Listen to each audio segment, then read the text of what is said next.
أن تؤدوا الأمانات إلى أهلها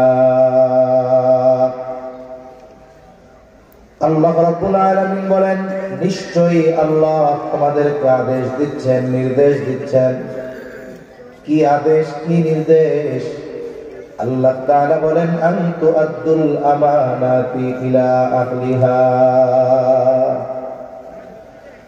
আল্লাহ তাআলা নির্দেশ দিচ্ছেন যে তোমরা আমানত তার হকদারের কাছে ফিরায় দাও। যদিও একটা ঘটনাকে কেন্দ্র করে আল্লাহ তাআলা এই আয়াত নাযিল করেছেন, কিন্তু এই আয়াতে উল্লেখিত শব্দের মাধ্যমে এই কথা বোঝা যায়, যদিও একটা ঘটনাকে কেন্দ্র করে আল্লাহ তাআলা আয়াত নাযিল করেছেন, তবে এইখানে শুধু দায়িত্বের আমানতের কথা আল্লাহ তাআলা বলেন নাই। দায়িত্বের আমানতের সাথে সাথে যত বিষয়ের মধ্যে আমানতদারিতা হতে পারে, প্রত্যেক বিষয়ের মধ্যে পূর্ণ আমানতদারিতা অর্জনের নির্দেশ দিয়েছেন কে? আল্লাহ রাব্বুল আলামিন বলেন, এইখানে মূল বিষয়টা হলো, বান্দা তোমরা আমানতদার হয়ে যাও, তোমরা আমানতের গুণে গুণান্বিত হও। একটা বিষয় আমাদের খেয়াল রাখা দরকার, আমানতদারিতা সাধারণ আমলের মতো নয় যে আমানতদারিতার গুণ অর্জন করলে সওয়াব হবে, না করলে গুনাহ নাই। বিষয়টা বোঝার দরকার, আমানতদারিতার সম্পৃক্ততা শুধু আমলের সাথে নয়, বরং প্রত্যেকটা মুমিনের আমানতদার হওয়া দরকার। এই কারণে আমানতদারিতার গুণের সম্পর্ক হলো ঈমানের সাথে। এজন্য যার মধ্যে আমানতদারিতার কমতি থাকে, তার ঈমানের মধ্যে সমস্যা হয়ে যায়। এখন বলেন তো, ঈমানে যদি কারো সমস্যা হয়ে যায়, তার আমল যদি অনেকও হয়, ওই আমল হয়তো তার কাজে নাও লাগতে পারে। এজন্য আমানতদারিতা হলো মুমিনের ভূষণ। ঈমানের অবিচ্ছেদ্য একটা অংশ হলো আমানত। আর খেয়ানত করা এটা মুনাফিকের আলামত। হাদিসের মধ্যে নবীজি মুনাফিকের আলামত গুলো জানায় দিয়েছেন। আমাদের সকলের কম বেশি আলামত গুলো জানা আছে, এরপরেও আবার একটু স্মরণ করা দেই। বলে মুনাফিকের আলামত কি? নবীজি বলেন, ইদা হাদ্দাসা কাযাবা। মুনাফিক যখন কথা বলে, মিথ্যা কথা বলে। 2 নাম্বার, ইদা ওয়াদা আখলাফা। ওয়াদা করলে ওয়াদা খেলাফ করে। ইদা তুমিনা খানা, আমানতের খেয়ানত করে। 4 নাম্বার, আরেক হাদিসে একটা বাড়ায় এসেছে, ওয়া ইদা তাখাসামা ফাজারা। মুনাফিকের সাথে যখন কারো ঝগড়া হয়, মুনাফিক মন্দ অশ্লীল বকাঝকা করে। এগুলো কার আলামত? জবান কইলা কোন? জোরে বলেন, কার আলামত? মুনাফিকের আলামত।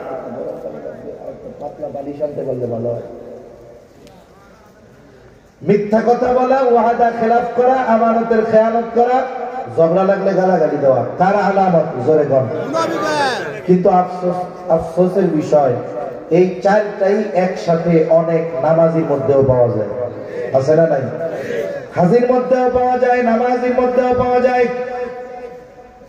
আমাদের জন্য করণীয় বিষয় হলো, কারো মধ্যে যদি এই আলামত গুলো থাকে, বের করে ফেলা। বলে একটা রোগ আছে, তার নাম হলো ক্যান্সার।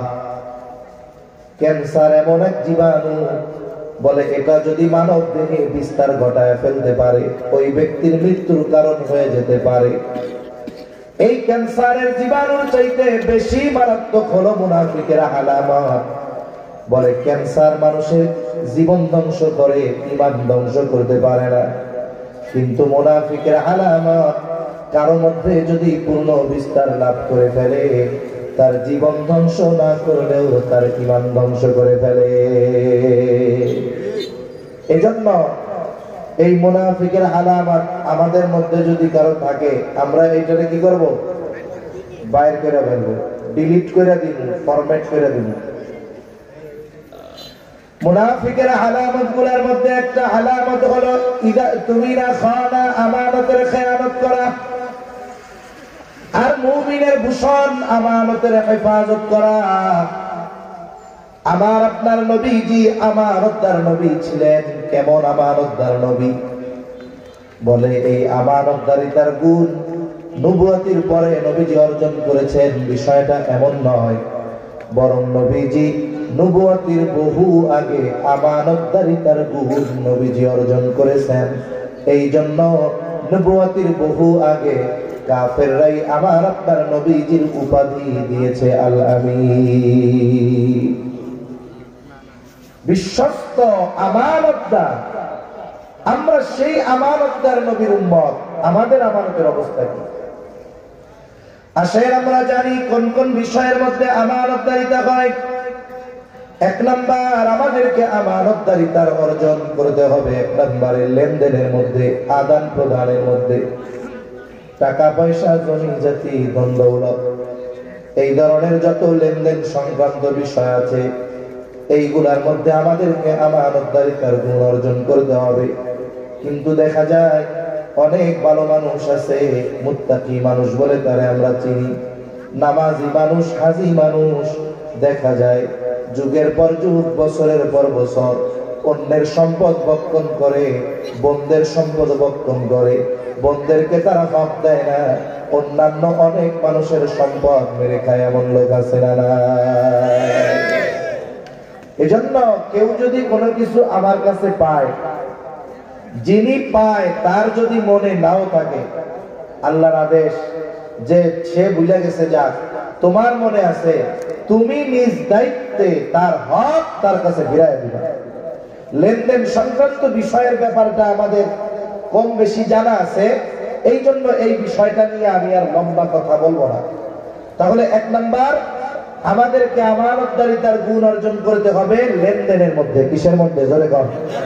এখন বলেন, কারো কাছে কারো বোন যদি সম্পদ পায়, বোনের যদি নাও থাকে, জানা যদি নাও থাকে, ফেরত দিতে হবে কি হবে না? কেউ যদি কারোর কাছে কোনো টাকা পয়সা পায়, সে ভুলে গেছে, আমার মনে আছে, বলেন ফেরত দিতে হবে কি হবে না? কতজন আছে চিন্তা করে, ওর মনে নাই, তাহলে আর দেওয়ার দরকার নেই, এই সুযোগ আছে নি? তাই তাহলে এক নাম্বার, আমরা আমানতদারিতা অর্জন করব লেনদেনের মধ্যে। দুই নাম্বার, বলে আমানতদারিতা শুধু লেনদেনের মধ্যে নয়, কথাও কিন্তু আমানত হয়। নবীজি সাল্লাল্লাহু আলাইহি ওয়াসাল্লাম বলেন, ইযা হাদাসা আর-রাজুলু সুম্মা ইলতাফাতা ফাহিয়া আমানাতুন। নবীজি বলেন, আমাদের মধ্যে তোমাদের কাছে যখন কেউ কোনো কথা বলে, ইযা হাদাসা আর-রাজুলু, যখন কোনো মানুষ কথা বলে, সুম্মা ইলতাফাতা, এবার কথা কয় আর এদিকে সেদিকে তাকায়, ডানে বামে তাকায়, সামনে পেছনে তাকায়, বলে এই লোকটা কথা বলে আর এদিকে সেদিকে তাকায়, যেই কথা আমার আপনার কাছে বলে, নবীজি বলেন ফাহিয়া আমানাতুন, ওই কথাটাও আমানত হয়ে যায়। একজন মানুষ যখন কথা বলার সময় এদিকে সেদিকে তাকায়, এর দ্বারা আমরা কি বুঝি? যে সে চায় না তার কথা আমি ছাড়া কেউ শুনুক, সে চায় না যে সে কথাটা আমারে বলতেছে আমি ছাড়া কেউ জানুক, অথবা কেউ তাকে দেখতে পাক যে সে আমার কাছে কথাটা বলতেছে।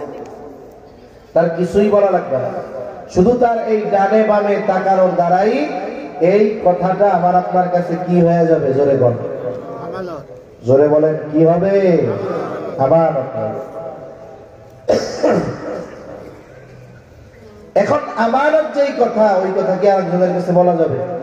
জোরে বলেন, বলা যাবে? যাবে না। কিন্তু আমাদের অভ্যাসটা হলো একেবারে ব্যতিক্রম। বলে কেউ যদি কোনো কথা বলার পরে আমার আপনার কাছে বলে, হুজুর আপনার কাছে কথাটা বললাম, আপনি আর কারো কাছে কইেন না, কাজ সারা। এখন ওই কথা আমি যতক্ষণ আর একজনের কাছে না কই, আমার ততক্ষণ আর ভালো লাগে না। এইবার কি হয়? বলে লোকটা কথা বলে আমার আপনার চোখের আড়াল হওয়ার আগে আমি পাশের থেকে আমার বন্ধুকে ডাক দিয়া বলি, বন্ধু ওই লোকটারে চিনি? বলে হ্যাঁ চিনি। বলে আমারে খুব বিশ্বাস করে, আমার কাছে একটা গোপন কথা বলছে, কারো কাছে বলতে মানা করছে, আমি শুধু তোমার কাছে বললাম, খবরদার তুমি কিন্তু কাউরে কইও না। এরকম কয় কি কয় না?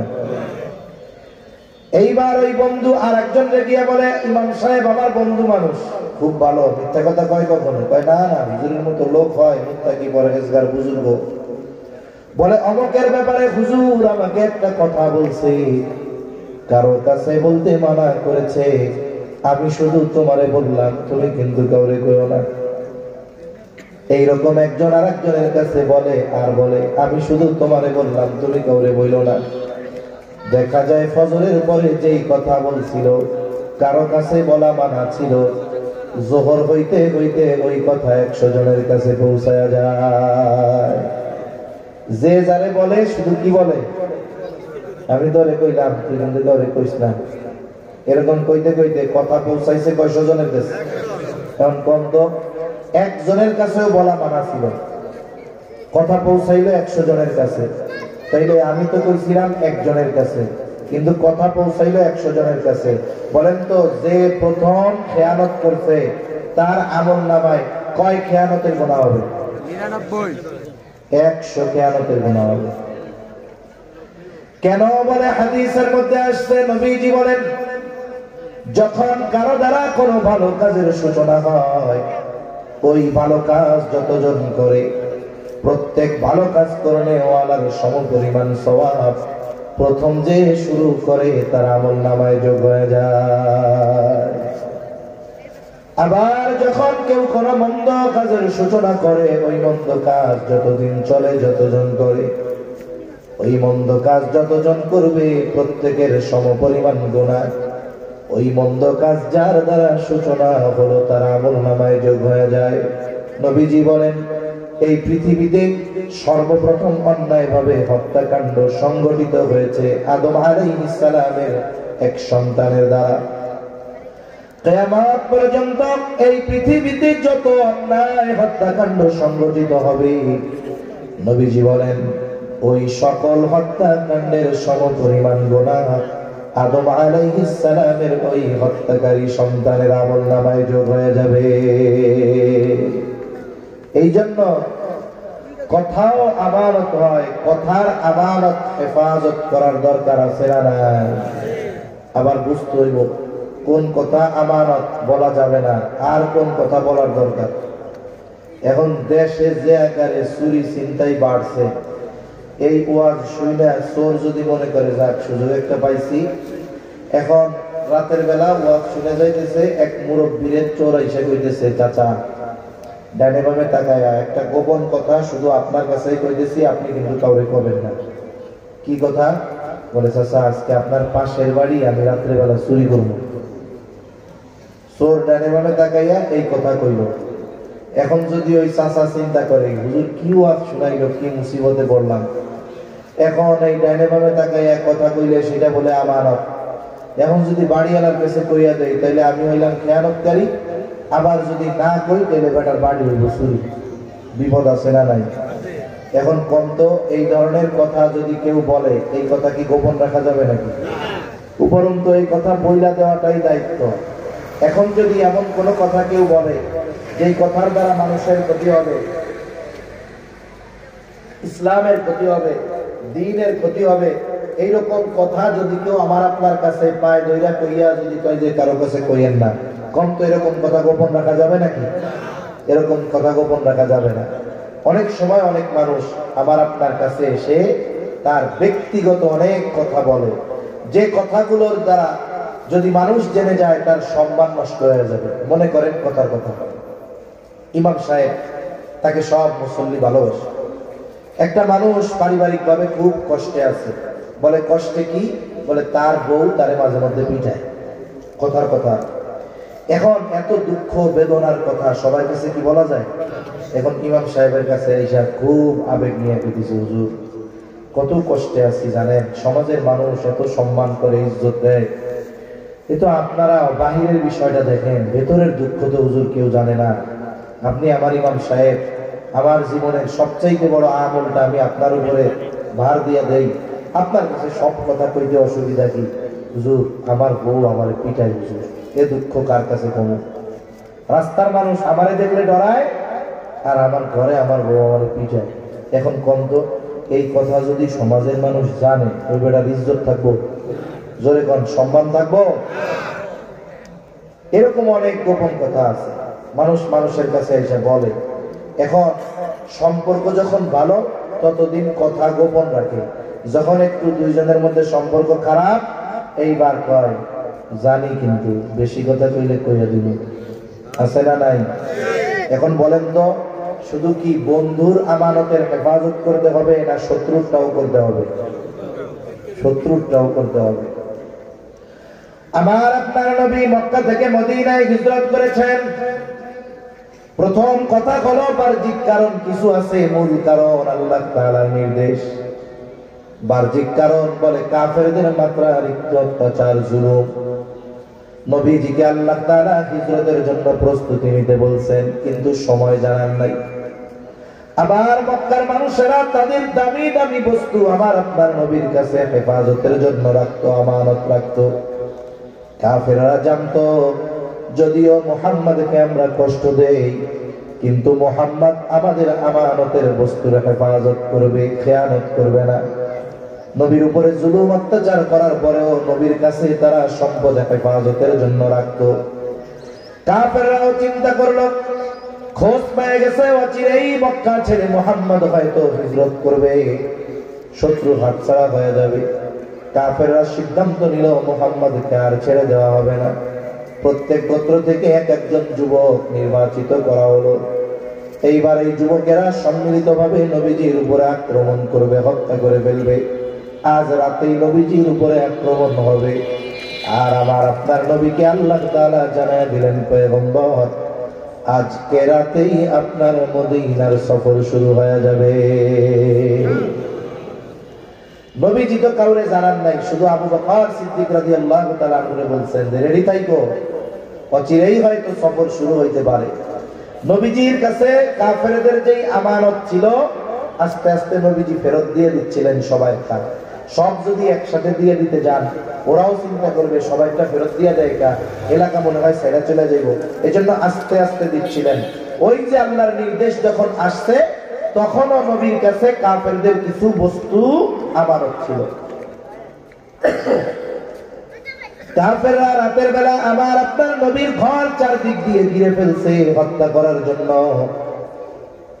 আর নবীজি ঘরের মধ্যে হযরত আলী রাদিয়াল্লাহু তাআলা আনহুকে আনছেন। কাফেররা হত্যা করবে, নবী হিজরতের সফর শুরু করবে। হযরত আলীকে কেন রাইখা গেছেন ঘরে? যে নবীর কাছে তখনও কাফেরদের কিছু আমানত ছিল। আলী রাদিয়াল্লাহু তাআলা আনহুকে নির্দেশ দিলেন, আলী কাফেরদের সম্পদ যথাযথভাবে প্রত্যেক বস্তু তার মালিকের কাছে পৌঁছায়া দিবা, এরপরে তুমি মদিনার উদ্দেশ্যে সফর শুরু করবা। চিন্তা করে দেখেন, কাফেররা হত্যা করার জন্য নবীর ঘর চারদিক দিয়ে ঘিরে রাখছে। যারা নবীকে হত্যা করতে এসেছে নবী তাদের মাল যথাযথভাবে তাদের কাছে পৌঁছানোর ব্যবস্থা না করে হিজরত শুরু করেন না। আমরা হইলে কি করতাম?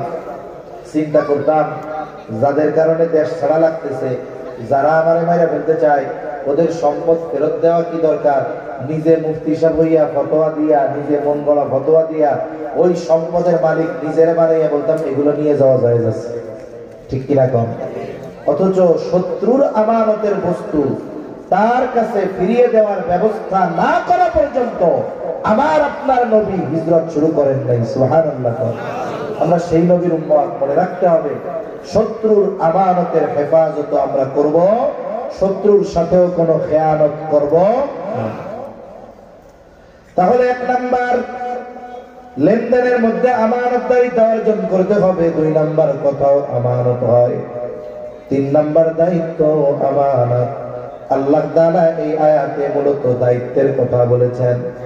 দায়িত্বটাকে এখন তো আমানত মনে করা হয় না, বরং দায়িত্ব পাইলে এটারে গনিমত মনে করা হয়। এমন এক জামানা অতিবাহিত হয়ে গেছে যখন মানুষ দায়িত্ব নিতে চাইতো না, জোর করে দায়িত্ব দেওয়া যাইত না। আর এখনকার মানুষ দায়িত্ব নেওয়ার জন্য প্রতিযোগিতা করে।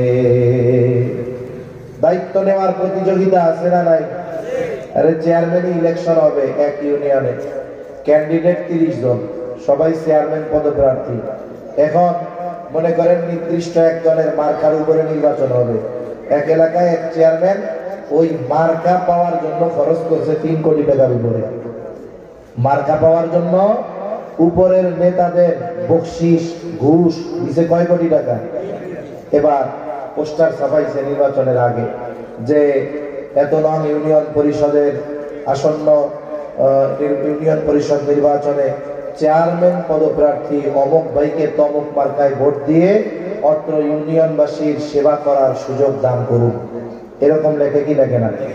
এখন বলেন তো, যেই লোক 3 কোটি টাকা ঘুষ দিয়ে মার্কা কিনতে পারে, ওই লোকের জনগণের সেবা করার জন্য চেয়ারম্যান হওয়া লাগবে?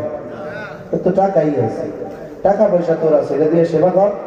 তার মানে এই দায়িত্বের মধ্যে কিছু মধু আছে, মজা আছে, এই জন্য দায়িত্ব নিতে চায়, ঠিক কিনা বলেন?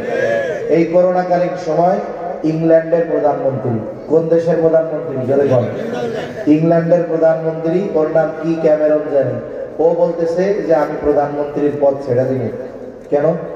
বলে এই প্রধানমন্ত্রীর দায়িত্ব পালন করতে গিয়ে আমি আমার সংসার চালাইতে পারতেছি না। আরে বেটা কয় কি বলদের বলো। ও বলে প্রধানমন্ত্রী হয়ে সংসার চালাইতে পারতেছে না, আর আমাদের দেশে ও যদি কোনো মতে মেম্বার হইতে পারে, ফকিন্নির পোলাও যদি মেম্বার হয়, ও 5 বছর মেম্বার থাকলে জুতা পাই দেওয়ার টাকাও যদি না থাকতো, 5 বছর পরে ও 5 তলা বাড়ির মালিক হয়ে যায়, ঠিক কিনা কর? আর ওই দেশ যুক্তরাজ্যের প্রধানমন্ত্রী বলতেছে যে আমি প্রধানমন্ত্রীর দায়িত্ব ছেড়ে দিব। কেন? বলে আমি আমার ব্যবসা বাণিজ্য অন্যান্য কাজবাজ চাকরি বাকরি বাদ দিয়ে এই দায়িত্ব নিছি, এইখানে আমার যে ভাতা দেওয়া হয় এ দিয়ে আমার সংসার চলে না। আর আমাদের দেশের মেম্বার হইতে পারলে ওর আর পেছনে ফিরে তাকানো লাগে না, ঠিক কিনা বলে?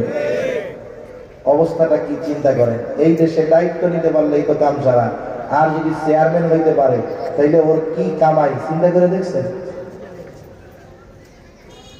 অথচ অতীতের মানুষকে জোর করে দায়িত্ব দেওয়া যায় নাই। আমাদের ইমাম আজম আবু হানিফা রাহমাতুল্লাহি আলাইহি খলিফা মনসুরের সাথে রাস্তার মধ্যে দেখা হয়ে গেছে বাজারে।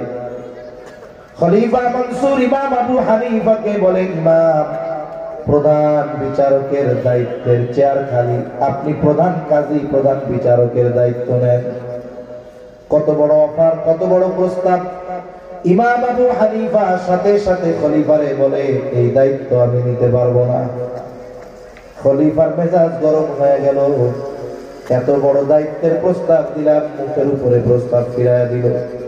হাতের মধ্যে ছিল চাবুক, চাবুকটা দিয়া ইমাম আবু হানিফার গায়ে মারছে এক বাড়ি। ক্ষমতার একটা পাওয়ার আছে, দায়িত্বের একটা পাওয়ার আছে, পোশাকের একটা পাওয়ার আছে, ঠিক কিনা বলে? পোশাক পরে পরে কেউ জনগণের সেবক হয়, কেউ জালেম হয়, ঠিক কিনা বলে? কেউ দায়িত্ব নিয়ে জনগণের সেবক হয়, আর কেউ জালেম হয়। খলিফা মনসুর, খলিফা তার একটা প্রভাব সহ্য হয় নাই, মুখের উপরে প্রস্তাব ফিরাইয়া দিল, এই জন্য চাবুক দিয়া বাড়ি মেরে দিছে। খলিফা মনসুর যখন রাজপ্রাসাদে ফিরে গেছে, খলিফা মনসুরের চাচা খলিফা মনসুরে বলে, মনসুর, কাজটা তুমি ভালো করো নাই, ইমাম আবু হানিফার গায়ে চাবুক দিয়া বাড়ি মারছো, কাজটা ভালো করো নাই, তার কাছে মাপ চাও। অনেক সময় আছে মানুষ রাগান্বিত অবস্থায় অনেক কঠিন জিনিস করে ফেলে, কিন্তু রাগ চলে গেলে ওই কর্মের জন্য লজ্জিত হয়, ঠিক কিনা গো? বাড়ি যখন মারছিল তখন তো মেজাজ গরম, এখন ক্ষমা চাইতে যাবে মেজাজ নরম, লজ্জা লাগতেছে। খলিফা মনসুর চিন্তা করলো, আসলে অত কাজটা ভালো হয় নাই, ক্ষমা চাওয়ার দরকার। নিজের যাইতে লজ্জা লাগে, নিজের একান্ত সহযোগী ব্যক্তিকে বলে, যাও আমার পক্ষ থেকে ইমাম আবু হানিফার কাছে ক্ষমা চায় আসো। সাথে সাথে এক ফুলে স্বর্ণ মুদ্রা দিয়া দিল যে ইমাম আবু হানিফাকে বলবা খলিফার পক্ষ থেকে এটা আপনার জন্য হাদিয়া। লোকটা গেছে ইমাম আবু হানিফার কাছে, গিয়া বলে, খলিফা ওই সময় রাগান্বিত অবস্থায় আপনারে আঘাত করছে, উনি খুব লজ্জিত, আপনার কাছে মাফ চাইছে, মেহরবানি করে মাফ করে দেন। ইমাম আবু হানিফা বলে, আচ্ছা মাফ করে দিলাম। এইবার ওই এক থলে স্বর্ণ মুদ্রা ইমাম আবু হানিফার কাছে দিয়া বলে, এটা খলিফা আপনার জন্য হাদিয়া দিয়েছে। আপনি যদি খলিফার দেওয়া হাদিয়া গ্রহণ করেন তাহলে খলিফা সুনিশ্চিত হবে আপনি তাকে ক্ষমা করেছেন। ইমাম আবু হানিফা বলে না, হাদিয়া লাগবে না, ফেরত নিয়ে যাও, মাফ করে দিস। লোকটা বারবার পিড়াপিড়ি করে, জোরাজুরি করে, বলে খলিফা হাদিয়া দিছে, রাখেন। ইমাম আবু হানিফা বলে, তোমার খলিফা আমারে হাদিয়া দিল, এত স্বর্ণ মুদ্রা পাইল কোথায়? নিজের টাকা থেকে দিয়েছে নাকি? বলে না। খলিফা এত মুদ্রা কোথায় পাবে? বলে রাষ্ট্রীয় কোষাগার থেকে, এটা আপনাকে দেওয়ার জন্য দিয়েছে। ইমাম আবু হানিফা বুঝলেন এই টাকার মালিক খলিফা না, টাকার মালিক হলো জনগণ, ঠিক কিনা বলে? তিনি আবার বলেন ফেরত নিয়ে যাও। লোকটা এবার বলে, ইমাম এই টাকাটা আপনি রাখেন, আপনি নিজের জন্য ব্যয় না করেন, আপনি মানুষদেরকে সাদাকা করে দিয়েন, দান করে দিয়েন। ইমাম আবু হানিফা বলে, শোনো, তোমার কাছ থেকে এই মুদ্রা গ্রহণ করবার পর আমি নিজের জন্য ব্যয় করি আর মানুষকে সাদাকা করে দেই, এটা কোনো বিষয় নয়, বরং তোমার খলিফা জানবে ইমাম আবু হানিফা আমার দেওয়া হাদিয়া গ্রহণ করেছে। সুতরাং এটা তো রাখা যাবেই না, বরং তুমি তোমার খলিফারে গিয়ে বলবা যে এই দায়িত্ব পালনের জন্য রাষ্ট্রীয় কোষাগার থেকে তার জন্য একটা নির্দিষ্ট ভাতা আছে। প্রধানমন্ত্রীর নির্দিষ্ট ভাতা আছে না নাই? রাষ্ট্রপতির নির্দিষ্ট ভাতা আছে না নাই? চেয়ারম্যানের নির্দিষ্ট ভাতা আছে না নাই? প্রত্যেকের নির্দিষ্ট এক ভাতা আছে। ইমাম আবু হানিফা বলে, শোনো, খলিফার জন্য যেই ভাতা নির্ধারিত আছে এর চাইতে একটা দিরহাম বেশি তার ব্যক্তিগত কাজে খরচ করা তার জন্য বৈধ নয়, বরং সে এই সম্পদের রক্ষক, এই দায়িত্ব তার কাছে আমানত, মানুষের সম্পদ তার কাছে আমানত। সে যদি এইগুলো নিজের কাজে ব্যবহার করে অবশ্যই অবশ্যই দায়িত্বের খেয়ানত করা হবে। লোকটা এবার খলিফার কাছে চলে গেছে। কিছু মানুষ আছে কথা এমন সুন্দর করে সাজায় কইতে পারে, মিথ্যা কথা কয় কিন্তু শুনতে খুব মজা লাগে। আছে না এরকম কিছু মানুষ? ও মিথ্যা কথা এত সুন্দর করে বলতে পারে যে মিথ্যা কথারে একটা শৈল্পিক রূপ সে দিয়া দেয়। ওই রকম ইমাম আবু হানিফার ব্যাপারে খলিফার কাছে ওই লোকটা গিয়ে সাজায় গুছায় মিথ্যা কথা কইছে।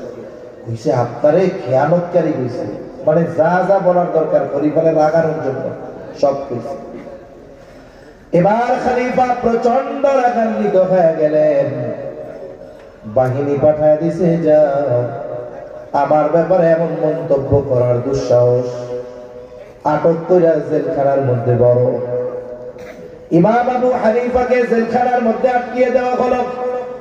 ইমাম আবু হানিফার উপরে জুলুম অত্যাচার, চাবুক দিয়ে আঘাত করা হতো আর বলা হতো প্রধান কাজীর দায়িত্ব নিলে তোমাকে ছেড়ে দেওয়া হবে। ইমাম আবু হানিফা চাবুকের আঘাতে জর্জরিত হয়ে গেছে, তবুও প্রধান বিচারকের দায়িত্ব গ্রহণ করে না। ঐতিহাসিকদের থেকে দুইটা মত পাওয়া যায়। একটা হলো উনি যখন প্রচন্ড অসুস্থ হয়ে গেছে, খাবারের সাথে বিষ প্রয়োগ করে ইমাম আবু হানিফাকে শহীদ করে দেওয়া হলো। আর এক বর্ণনায় আসছে যখন উনি প্রচন্ড অসুস্থ, ওনাকে বাড়িতে পাঠায় দেওয়া হলো, গৃহবন্দী করে ফেলা হলো। ইমাম আবু হানিফা ওই অবস্থায় এক সময় ইন্তেকাল করেন। ইমাম আবু হানিফার ছাত্ররা জিজ্ঞাসা করে, ওস্তাদ, যেই দায়িত্ব নেওয়ার জন্য আপনার উপরে এত জুলুম, এত অত্যাচার, অথচ ওই দায়িত্ব নেওয়ার জন্য যত যোগ্যতা দরকার আল্লাহ তাআলা সব যোগ্যতা জ্ঞান আপনাকে দিয়েছেন, এরপরেও আপনি চাবুকের আঘাত সহ্য করলেন, জুলুম সহ্য করলেন, কিন্তু দায়িত্ব কেন নিলেন না? ইমাম আবু হানিফা বলে, শোনো, যেই দায়িত্ব আমি নেই নাই ওই দায়িত্বের ব্যাপারে কিয়ামতের দিন আল্লাহ তাআলা আমাকে জিজ্ঞাসা করবে না, কিন্তু যদি আমি দায়িত্ব নিতাম আর ওই দায়িত্ব পালনে যদি কোনো ত্রুটি বিচ্যুতি হয়ে যাইত, কিয়ামতের দিন আল্লাহ তাআলার সামনে আমাকে দায়িত্বের খেয়ানতকারী হিসাবে উপস্থিত হওয়া লাগতো। আবু দাউদের হাদিস, নবীজি বলেন, তোমাদের কাউকে যখন কোন রাষ্ট্রীয় দায়িত্ব দেওয়া হয়, কেউ যদি ওই দায়িত্বের সুদ পরিমাণ খেয়ানত করে, সুদ পরিমাণ, নবীজি বলেন কিয়ামতের দিন ওই সুদ পরিমাণ খেয়ানতকারী ব্যক্তি খেয়ানতের বোঝা নিয়ে আল্লাহর সামনে হাজির হয়ে যাবে। এজন্য সব ধরনের দায়িত্ব আমানত। দায়িত্ব কি জোরে বলেন? স্কুলে চাকরি করে শিক্ষক, তার এই দায়িত্ব, তার কাছে কি? মসজিদের ইমাম, তার দায়িত্ব, তার কাছে কি? মুয়াজ্জিনের দায়িত্ব কি? দোকানদার কর্মচারী রাখছে, বলে দায়িত্ব দিছে আমানত। সকল ধরনের দায়িত্ব আমানত।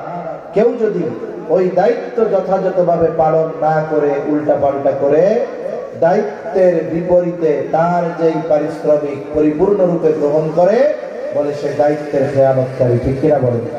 কিন্তু সরকারি অফিসগুলায় মানুষরে বসায় দেওয়া হয়েছে যেই দায়িত্ব, এই দায়িত্বটা কি বলেন? এখন ওই দায়িত্ব পালন করার বিপরীতে তাকে মাস শেষে বেতন দেওয়া হয় কি হয় না? এখন যদি ওই দায়িত্ব পালন করতে গিয়ে আমাদের কাছে আবার চা পানের টাকা যায়, দায়িত্বের খেয়ানত হবে, সাথে সাথে জুলুম করা হবে, অন্যায় ভাবে মানুষের সম্পদ মাইরা খাওয়ার গুনাহ হবে, সাথে সাথে ঘুষ খাওয়ার গুনাহ হবে। ঠিক কিনা বলেন? এজন্য আল্লাহ তাআলা ঘুষখোরের উপরে লানত বর্ষণ করছেন। আর রাশি ওয়াল মুরতাশি ওয়াল রায়েশ, যে ঘুষ খায়, যে ঘুষ দেয়, আর যে মধ্যস্থতা করে, বলে সবগুলো সমান, সবগুলোর উপরে আল্লাহ রাসূলের লানত। এজন্য সরকারি দায়িত্ব যারা আছে, এই দায়িত্ব তাদের কাছে আমানত। এখন কোন এরা কি সুদ পরিমাণ দুর্নীতি করে না পাহাড় পরিমাণ দুর্নীতি করে? এর দুর্নীতির কোনো সীমা রেখা নেই। আগে তো 2-4-10 লাখ টাকা শুনলে অনেক টাকা মনে হতো, ঠিক না? কিন্তু দুর্নীতিবাজরা দুর্নীতি করতে করতে এখন 200-100 কোটি টাকা আমাদের কাছে না থাকলে কি মনে হয় এটা পানি ভাত। ঠিক কিনা কর? এক কলেজের নেতা দুর্নীতি করছে, কয় টাকা? 1000 কোটি টাকা মাত্র। চিন্তা করে দেখছেন অবস্থা কোথায়? তাহলে এই দায়িত্ব আমানত। রাষ্ট্র পরিচালনার দায়িত্বে যারা আছে, দায়িত্ব তাদের কাছে কি? আমানত। মনে রাখতে হবে, দায়িত্ব যত বড় হয়, ওই বড় দায়িত্বের জায়গায় ছোট ভুলটা তত বড় হয়। ঠিক কিনা কর? একটা উদাহরণ দেন। মনে করেন এক এলাকায় এক মেম্বারের কাছে গম আসছে, 100 মানুষের গম। কয়শো মানুষের গম? সব এক জায়গা রাখছে, এখনো কাউরে দেওয়া হয় না। এখন বলেন তো, ওই গমগুলার প্রতিটা গমে কতজনের হক আছে? কারণ যেই সম্পদ শরিকি সম্পদ বন্টন না করা পর্যন্ত ওই সম্পদের প্রতিটা কণার মধ্যে প্রত্যেকের হক থাকে। তাহলে এক গমে হক আছে কতজনের? এখন মেম্বার একটা গম চুরি করছে, কয়শো জনের হক নষ্ট করছে। এখন মনে করেন এই গম তো আগে আসছিল ইউনিয়ন পরিষদের খাদ্য গুদামে, ওইখানে আসছিল 1000 মানুষের গম। এখন চেয়ারম্যান সাহেব ওইখান থেকে একটা গম চুরি করছে, বলেন তো কতজনের সাথে খেয়ানত হইল? 1000। মনে করেন এর আগে আসছিল উপজেলা খাদ্য গুদামে, ওইখানে আসছিল 1 লাখ মানুষের জন্য, কথার কথা। এখন ওইখান থেকে ওই এলাকার এমপি একটা গম চুরি করছে, বলেন তো খেয়ানত হইল কতজনের সাথে? এখন মনে করেন বিদেশ থেকে গম আসছে বাংলাদেশের সব মানুষের জন্য, 18 কোটি মানুষের জন্য আসছে। এখন বাংলাদেশের প্রধানমন্ত্রী যে সে মনে করেন একটা গম চুরি করে খাইছে, বলেন তো কত কোটি মানুষের সাথে খেয়ানত করছে? গম একটাই আছে, শুধু দায়িত্বের পরিবর্তনের কারণে খেয়ানতের পরিমাণ কত বড় হয়েছে চিন্তা করছেন? এজন্য প্রত্যেকটা দায়িত্ব আমানত, হোক সেটা সরকারি দায়িত্ব, হোক সেটা বেসরকারি দায়িত্ব, আমরা প্রত্যেকটা দায়িত্বকে আমানত মনে করবো, বলেন ইনশাআল্লাহ। 4 নম্বর, শরীয়তের বিধিবিধান আমানত। আল্লাহ তাআলা বলেন, ইন্না আরাদনাল আমানাতা আলাস সামাওয়াতি ওয়াল আরদি ওয়াল জিবাল ফাআবাইনা আন ইয়াহমিলনাহা وأشفقن منها وحملها الإنسان। আল্লাহ তাআলা বলেন, আমি এই আমানত আসমানের কাছে, জমিনের কাছে, পর্বতের কাছে পেশ করলাম। তারা এই আমানত বহনে অস্বীকৃতি জ্ঞাপন করলো, ভীত সন্ত্রস্ত হয়ে গেল। ওয়া হামালাহাল ইনসান, মানুষ সেই আমানত বহন করলো। বলে কি সেই আমানত? কেউ কেউ বলে সেই আমানত হলো কোরআন, কেউ কেউ বলেন সেই আমানত হলো আল্লাহ তাআলার বিধিবিধান, আদেশ নিষেধ, একই কথা। কারণ মুমিন যারা তাদের সংবিধান হলো আল কোরআন। এই জন্য শরীয়তের আদেশ নিষেধ আমাদের উপরে আমানত। এজন্য মুফতি রফি উসমানী রাহমাতুল্লাহি আলাইহি, তকি উসমানী দামাত বরকাতুহুল আলিয়ার বড় ভাই হযরত তার এক বয়ানের মধ্যে বলেন, নামাজ পড়ার নির্দেশ দিয়েছেন কে? জোরে কোন আল্লাহ। তাহলে নামাজের আদেশ দিয়েছেন আল্লাহ। বলেন তো নামাজ যদি কেউ না পড়ে, নামাজ না পড়ার কারণে শাস্তি আছে না নাই? আছে। এখন কেউ যদি নামাজের আযান হলো, ওয়াক্ত হলো, নামাজ পড়ে না, আদেশটা আল্লাহ। বলে এই আদেশটা আমানত।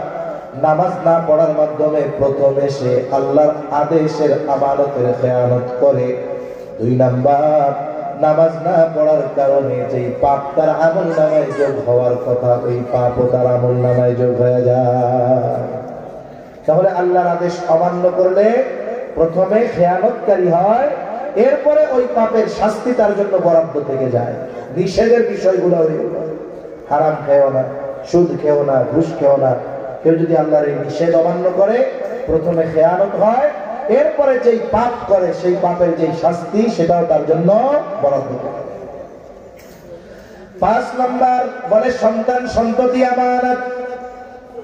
আল্লাহ তাআলা সন্তান সন্ততি আমাদেরকে দিয়েছেন আমানত। এই জন্য কোন অভিভাবক যদি সন্তানদেরকে দিন না শেখায়, ওই সন্তান নামক আমানতের খেয়ানত সে করে। 6 নাম্বার বলে জানমাল আমানত। মূলত এই জানমালের মালিক আমরা না, জানমালের মালিক কে? আমরা হইলাম জান্নাতের মালিক। কিসের মালিক? যেহেতু আমরা ঈমানদার, আল্লাহ তাআলা বলেন ইন্নাল্লাহা আশতারা মিনাল মুমিনিনা আনফুসাহুম ওয়া আমওয়ালাহুম বিআন্না লাহুমুল জান্নাহ। আল্লাহ তাআলা বলেন তিনি ঈমানদারের জান এবং মাল জান্নাতের বিনিময়ে কিনে নিয়েছেন। কিনবেন না, কিনে নিয়েছেন। তার মানে আল্লাহ তাআলার সাথে জান্নাতের বিনিময়ে আমার আপনার জানমাল বেচা কেনা হয়ে গেছে। তবে কথা হইল জান্নাত এখনো আল্লাহর কাছে, জানমাল আমার আপনার কাছে। মাল আমার কাছে থাক, জান আমার কাছে থাক, আর জান্নাত আল্লাহর কাছে থাক, কিন্তু বেচা কেনা তো হয়েছে নাকি? দেখেন একটা উদাহরণ, মনে করেন এক লোক সকালবেলায় ফজরের নামাজ পড়ে হাঁটতে বেরোচ্ছে। কিছু দূর যাওয়ার পরে দেখে এক লোক তার নিজের গাছের থেকে ছেঁড়া একেবারে কচি সুন্দর একটা কদু নিয়ে বসে রয়েছে রাস্তার পাশে। স্বাভাবিক, কদুর উপরে ইমানদারদের একটু আকর্ষণ বেশি। কদু তরকারিটা খুব উপকারী, যাদের উচ্চ রক্তচাপ, ডায়াবেটিস, তারপরে অন্যান্য রোগের জন্য এটা খুব উপকারী। নবীজিরও প্রিয় তরকারি কদু। এই চিন্তা করে এত সুন্দর কদু তো বাজারে গেলে পাওয়া যায় না। কারণ আপনি যদি বিকালবেলা বাজার করতে যান, ঢাকা শহরে বিশেষ করে, কদু কিনতে গেলে দেখবেন এইটারে 100 মানুষ খুঁচাইয়া ওর অবস্থা খারাপ বানায় গেছে। এখন আপনি একেবারে ফ্রেশ একটা কদু পাইছেন, হাঁটতে বেরোইছেন, কিন্তু পকেটে তো টাকা নেই। এখন আপনি ওরে বলছেন এই বেটা কদু কি করবা? বলে চাচা বিক্রি করবো। কত বেচবা? বলে 80 টাকা। বলে ঠিক আছে, আমি তোমার কদুটা কিনলাম, কিন্তু শোনো কদু তোমার কাছে থাকবে, আমি 1 ঘন্টা পরে এসে টাকা দিব। তুমি কি আসো? বলে হ্যাঁ চাচা আমি 1 ঘন্টা আছি। এই বলে চাচা বাড়ির দিকে ফিরে আসছে টাকা আনার জন্য। বলেন তো কদুওয়ালার কাছে আছে না নাই? টাকা তো আপনার পকেটে, কিন্তু কদুওয়ালার কাছে কদু আছে ঠিক, কিন্তু কদুর মালিকানা আছে? জোরে বলেন আছে? কমপক্ষে 1 ঘন্টার জন্য তো নাই, ঠিক কিনা? এখন যদি 1 ঘন্টার আগে কেউ এসে কয় কদু কত, তো কয় 80 টাকায় বেচছি, তোর 100 টাকা দিমুনে দিয়া দে। বলেন তো ওর বেচার অধিকার আছে নাকি? কারণ কি? এটা এখন তার কাছে রয়েছে আমানত। দেখেন কদুওয়ালার কাছে আছে, কিন্তু কদু বেচার অধিকার তার নাই। কদু কিন্তু কাকা নেয় নাই, কিন্তু মালিক হয়ে গেছে। বলে জান্নাত আমার আপনার কাছে আছে, জান্নাত আল্লাহর কাছে আছে, আমি এখনো জান্নাত পাই নাই, আল্লাহ জান্নাত নিয়ে নেয় নাই। কিন্তু মালিকানা ওইটার আমার, আর এইগুলো আল্লাহর। আমানতের বস্তু ব্যবহারের অনুমতি নাই।